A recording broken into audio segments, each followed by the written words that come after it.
भिंडी का खेत मेरी ससुराल है। वो सामने जो छोटी सी झोपड़ी है खेत में। शादी के बाद क्या मैं उस घर में रहने वाली हूँ? बिल्कुल नहीं। मैं तो कभी भी इस घर में शादी नहीं कर सकती। मेरी ससुराल भिंडी के खेत में नहीं होगी। मैंने ऐसे सपने कभी नहीं देखे थे। पर दीदी, अगले हफ्ते आपकी शादी है, ऐसे अचानक मना कर रही हो? आप जानती हो ना पिताजी की गोपाल ने कितनी मदद की है। जब गुंडे पिताजी से कर्जा मांगने आए थे तब गोपाल ने अपनी जोड़ी हुई जमा पूंजी देकर पिताजी की मदद की थी। अब गोपाल के पास सिर्फ ये भिंडी का खेत ही बचा है। गोपाल के आधार को देखते हुए पिताजी ने आपकी शादी तय की ताकि आप खुश रहो। अरे खुश मैं खाक रहूंगी? इस भिंडी के खेत में रहते हुए मैं खुद भिंडी बन जाऊंगी। समझ ही नहीं आ रहा क्या करूं। मेघा दीदी, कहीं गोपाल के परिवार वाले झोपड़ी से बाहर ना आ जाए। किसी ने हमें देख लिया तो अच्छा नहीं लगेगा। 2 दिन बाद आप दुल्हन बनने वाली हो, आपको यहीं आना है। लोग कहेंगे कि होने वाली बहू शादी से पहले यहाँ ससुराल के आसपास घूम रही है। चलो घर चलते हैं। मेघा और गौरी दोनों सगी बहनें थी। मेघा बड़ी और गौरी छोटी। मेघा के सपने बहुत ऊंचे थे। उसे गांव में नहीं रहना था, उसे तो हीरोइन बनना था। रूपा, मुझे अपने भाई का पता दे दे। मैं कल ही मुंबई निकल जाऊंगी। मुझे उस भिंडी के खेत में रहकर सारी जिंदगी भिंडी नहीं बनानी। मुझे फिल्मों में आना है, बड़ी हीरोइन बनना है, बड़े पर्दे पर आना है। चिंता मत कर, मैंने जग्गू भैया से बात कर ली है। वो तुझे मुंबई रेलवे स्टेशन पर मिल जाएंगे। कल की गाड़ी है शहर से, तो सुबह सुबह निकल जाना। और हाँ, साथ में कुछ रुपए और जेवर भी लेती जा। ये ले नया मोबाइल, जग्गू भैया ने भिजवा दिया है। अब तू इसी मोबाइल से भैया से बात करती रहना। यहाँ मैं सब संभाल लूंगी। मेघा ने सोच लिया था कि वो शादी नहीं करेगी और भाग जाएगी, और ऐसा ही हुआ। शादी के दिन सुबह के समय सब तैयारियों में लगे हुए थे, पर मेघा तो भाग चुकी थी। गौरी, मेघा बहुत देर से दिखाई नहीं दे रही। कहाँ है वो? उसको हल्दी लगनी है। पता नहीं माँ, मैं भी बहुत देर से दीदी को ही ढूंढ रही हूँ। जानकी चाची, मेघा भाग गई। ये देखो, मुझे चिट्ठी देकर गई है। मैंने उसे रोकने की बहुत कोशिश की पर वो रुकी ही नहीं। बोली मैं मुंबई जा रही हूँ फिल्मों में काम करने। क्या मेघा शादी छोड़कर भाग गई? हे भगवान, ये तूने क्या कर दिया? मेघा हमारी इज्जत को नीलाम करके कहाँ चली गई तू? इतना अच्छा लड़का है गोपाल, कितनी मदद की उसने हमारी। उसके अच्छे व्यवहार को देखते हुए ही मैंने मेघा की शादी उसके साथ तय की थी। सारे रिश्तेदार आने वाले हैं। गोपाल के घर डोली नहीं गई तो उसकी कितनी बदनामी होगी। नहीं नहीं, ऐसा कभी नहीं होगा। जानकी और रामदीन फूट फूट कर रोने लगे। गौरी से उनका दर्द देखा नहीं गया। बापू, आप चिंता मत करो। आपकी और गोपाल जी की इज्जत पर कोई आंच नहीं आएगी। मैं गोपाल जी से शादी करूंगी। आप उन्हें समझा दो। मुझे लगता है वो आपकी बात को समझ जाएंगे। जीती रह मेरी बच्ची, भगवान तुझे सारी खुशियां दे। जानकी, देखा, हमारी दोनों बेटियों में जमीन आसमान का फर्क है। एक हमारी इज्जत उछाल कर चली गई और दूसरी हमारी इज्जत बचाने का प्रयास कर रही है। मैं अभी जाकर गोपाल और उसके परिवार वालों से बात करता हूँ। रामदीन ने गोपाल और उसके परिवार वालों से बात की। गोपाल और उसके परिवार वाले बहुत अच्छे थे। कोई रिश्ता ना होते हुए भी गोपाल ने एक इंसानियत के नाते रामदीन की पहले भी बहुत मदद की थी।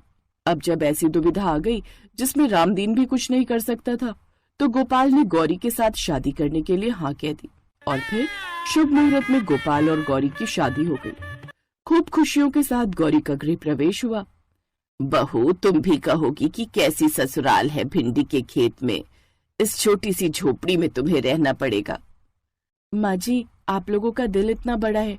गोपाल जी ने बापू के लिए बहुत कुछ किया है। इन्होंने अपने दोस्त से उधार पर पैसे दिलवाए, अपने जुड़े हुए खुद के पैसे बापू को दिए, क्योंकि आपने खुद का घर बनाने के लिए रखे हुए थे। आपने अपनी जमीन बेच दी, जबकि आप अपना नया घर बना सकते थे। आपने हमारी मदद की। हमारे से आपका कोई मतलब भी नहीं था, सिर्फ एक जान पहचान थी। कोई इतना नहीं करता माँ जी जितना गोपाल जी और आप सब ने किया। गौरी, तुम हमारे घर में लक्ष्मी का रूप लेकर आई हो, और मैं जानती हूँ तुम्हारे कदम पड़ते ही हमारे घर में सुख समृद्धि अपने आप आ जाएगी। मुझे तुम पर और अपने गोपाल पर बहुत भरोसा है। गोपाल बेटा, कुछ दिनों के लिए शहर घुमाओ, फिर उसके बाद तुम काम में लग जाओगे। बहू के साथ थोड़ा समय बिताओ, तभी तुम दोनों एक दूसरे को ज्यादा जानोगे। ठीक है माँ, जैसा गौरी को ठीक लगे। अभी सब बात कर ही रहे थे कि तभी सेठ जी आ जाते हैं। अरे गोपाल, अरे तेरे लिए भिंडी का नया ऑर्डर लाया हूं भाई। एक सेठ जी हैं जो भिंडी खरीदने के लिए तैयार हो गए हैं। तुझे जल्दी ही भिंडी की खेती बढ़ानी होगी, समझे? बहुत अच्छे दाम दे रहे हैं। और ये देख, एडवांस पैसे भी दिए हैं। मैंने अपना मुनाफा रख लिया है, बाकी तू रख। गोपाल की माँ तो सही कहती थी। हमारे घर में तो सचमुच जो है लक्ष्मी आई है। सेठ जी कितना बड़ा ऑर्डर लेकर आए हैं भिंडी का, देखो। हाँ, तुम सही कह रहे हो। गौरी सचमुच लक्ष्मी बनकर आई है। गोपाल बेटा, तुम लोग घूम कर आ जाओ, फिर उसके बाद ये ऑर्डर। जानकी बहन, ऑर्डर तो जल्दी जल्दी पूरा करना है।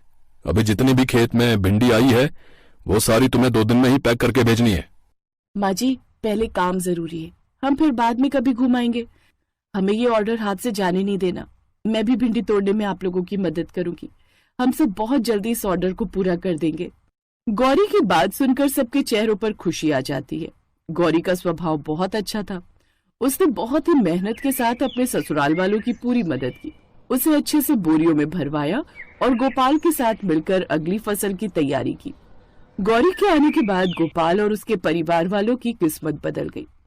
जो परिवार कल तक भिंडी के खेत में रहता था, आज भिंडी की बिक्री होने के बाद गौरी की ससुराल अब भिंडी के खेत में नहीं थी, बल्कि उन्होंने खेत के बराबर में ही एक बड़ी हवेली खरीद ली थी, जहां पर गौरी अपने ससुराल वालों के साथ बहुत सुख से रहती थी।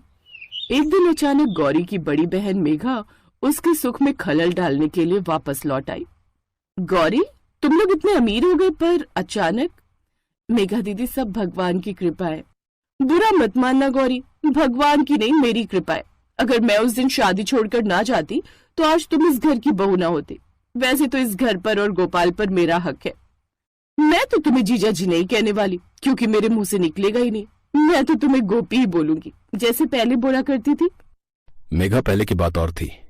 अब मैं तुम्हारी छोटी बहन का पति हूं, इसलिए तुम मुझे गोपाल कहकर ही बुलाओ। और मुझे एक बात समझ में नहीं आ रही, तुम तो मुंबई हमेशा के लिए चली गई थी, वापस क्यों लौट आई? गोपाल ने मेघा के साथ थोड़ा रूखा व्यवहार किया, जो मेघा को पसंद नहीं आया। मेरी मर्जी, नहीं मन लगा फिल्मों में, इसलिए गांव वापस लौट आई। बस अब तो मन है किसी पैसे वाले के साथ शादी करके सारी जिंदगी आराम से रहो, पर कोई पसंद ही नहीं आ रहा। मुझे तो तुम पसंद थे। मेघा दीदी, जरा बाहर चलना, मुझे आपसे कुछ काम है। अच्छा, मेरे से काम है, चलो। गौरी मेघा को हवेली के बाहर ले गई और गुस्से से बोली, देखो मेघा दीदी, गोपाल जी आपसे शादी कर रहे थे, पर आप चली गई। आपने गोपाल को उस समय छोड़ा जब दोनों परिवारों की इज्जत का सवाल था। अब आप इस गलतफहमी में मत रहना कि आप दोबारा गोपाल को पालोगी। अब सब कुछ बदल गया है दीदी। गोपाल जी मेरे पति हैं और मेरा उनका जन्म जन्म का साथ है, इसलिए अपनी सीमा मत लांघना। आप आओ, मेरे से मिलो, मेरे ससुराल वालों से मिलो, पर गोपाल जी से दूरी बनाकर रखना, वरना मैं बर्दाश्त नहीं कर सकूंगी। हाँ हाँ, तो मैं कौन सा तेरे गोपाल से चिपक रही हूँ? मुझे गोपाल से भी पैसे वाला लड़का मिल जाएगा। अरे जितनी मर्जी हवेली बना ले, सबको यही पता है कि तेरी डोली भिंडी के खेत में आई थी और आज भी तुम वही भिंडी बेचकर खा रहे हो। मैं भी अपने लिए पैसे वाला लड़का ढूंढूंगी, गोपाल से भी बड़ा पैसे वाला। हाँ तो अच्छी बात है दीदी, ढूंढो। मुझे अपने ससुराल वाले बहुत प्यारे हैं, मैं यहाँ बहुत खुश हूँ। आप यहाँ से जा सकती हैं। मेघा गुस्से में पैर पटकती हुई घर चली गई। उस दिन के बाद दोबारा उसकी कभी हिम्मत नहीं हुई कि वो गोपाल और गौरी के रिश्ते में दरार डाले, क्योंकि गोपाल और गौरी का रिश्ता पवित्र रिश्ता था जो मन से जुड़ा था।